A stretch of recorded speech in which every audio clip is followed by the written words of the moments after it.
Hello, everybody. Welcome to Still Sharpens Still. My name is Zion Hemley. I'm here with Mr. Johnson, the principal of Dorsey High School. Okay. Thank you for having me. I have 3 questions to ask you today. Okay. My first question that I want to ask you today is, besides you being a Dorsey alumni, what made you come back and take the position to be Dorsey's principal and step away from the same position at Horseman High? Okay. I mean, that's an excellent question.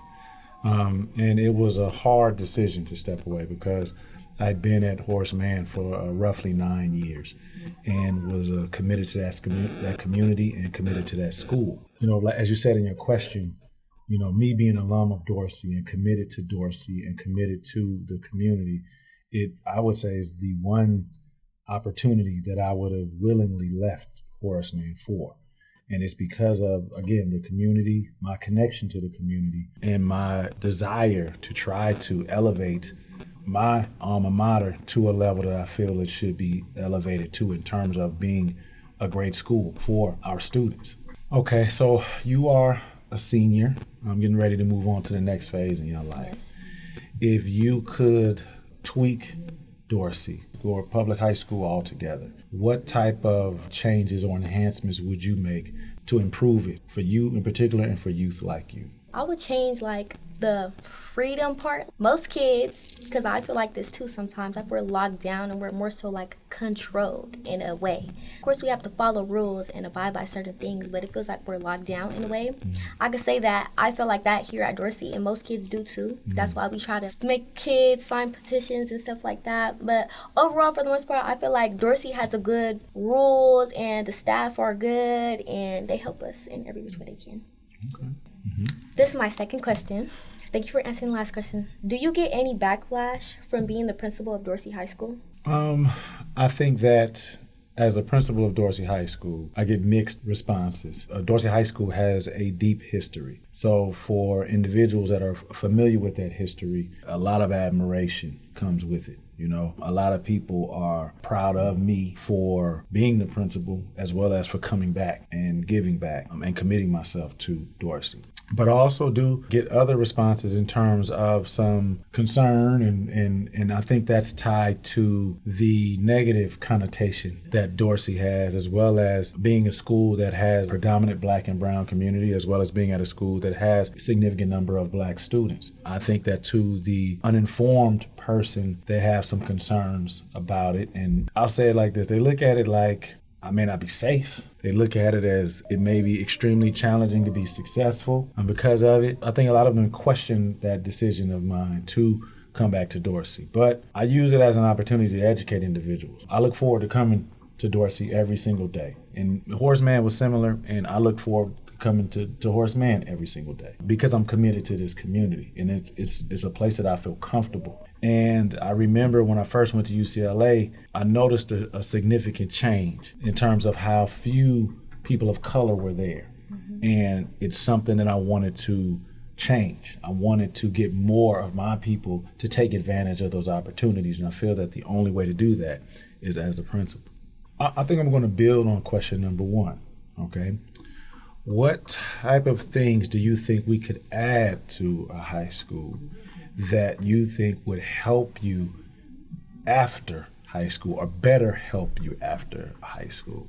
Some things I feel like you could add to Dorsey High School to help me in my after high school life would be bringing all the things that were here back in the day. My economics teacher, Coach Dave, he shows us a lot of things that used to be here in Dorsey, and I always wonder, why are they still not here? I know Dorsey goes through lots of staff and other principals who don't like this and don't like that, but I feel like you guys should think for the kids more. You guys had a daycare program for the kids. There's still teen pregnancy going on, and more safer after school programs. We have an after school program, more staff that are more involved, more athletics. Like we have the base athletics, baseball, basketball, football, all the surface sports. But where's tennis? Where's lacrosse? So I just feel like those things should be added. Mental health things too. We just had a mental health thing yesterday. I feel like that was really good for the community because everybody was participating in that. Okay.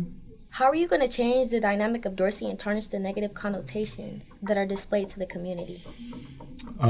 That's a very good question. I'm going to try to attack it multiple ways. So I think one is trying to improve the mentality of the students. I think that we have to bring an old way of thinking in terms of historically how Black people thought in terms of excellence and how that's going to benefit you guys moving forward. I think there are a lot of outside influences that influence our students to act in a way that's not always beneficial for you. And it's not your fault in that you don't understand how things are going to affect you moving forward in the future. So I think that's one thing. Two, again, like you said, trying to get the best quality teachers here. So trying to improve the instruction that you have in the classroom. I think that amazing teachers creates an amazing school. It's not always about the facility, but it's about the people. So I think that's one of the things that we used to have previously and historically at Dorsey, and I want to try to definitely bring that back. And then with high academic achievement, I think if the students perform and are excellent in everything that they do, then they'll start to turn around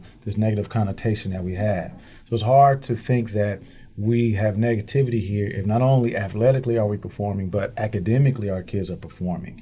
If we are meeting expectation and exceeding expectation consistently, then that's going to help to turn that reputation around and really make our students a hot commodity. Because Black and brown students that are performing at a high level academically are highly desired by different colleges, by different institutions, by different businesses, because you guys make them look good. So I just want you guys to see the value in that so that you strive for it. And then I have to make sure that the teachers are prepared to help that to grow.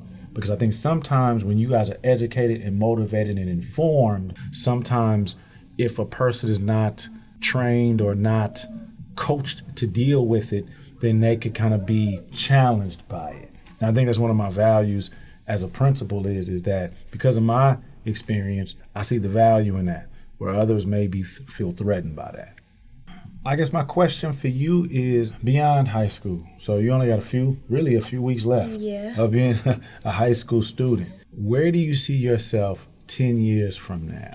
In 10 years from now, I see myself on my way to be wealthy and a successful life, still in school, still building a family, helping everyone around me, bringing back to my community where I'm from, helping my peers and helping everyone get better mentally and physically, because I want to see everybody succeed, not just myself, giving back to my old schools, giving back to everyone who has helped me, including you.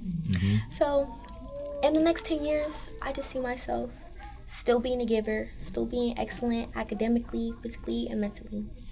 Thank you guys for tuning in and watching Still Sharpens Still. Thank you, Mr. Johnson, for coming with our guest audience today. I just want to say thank you for having me.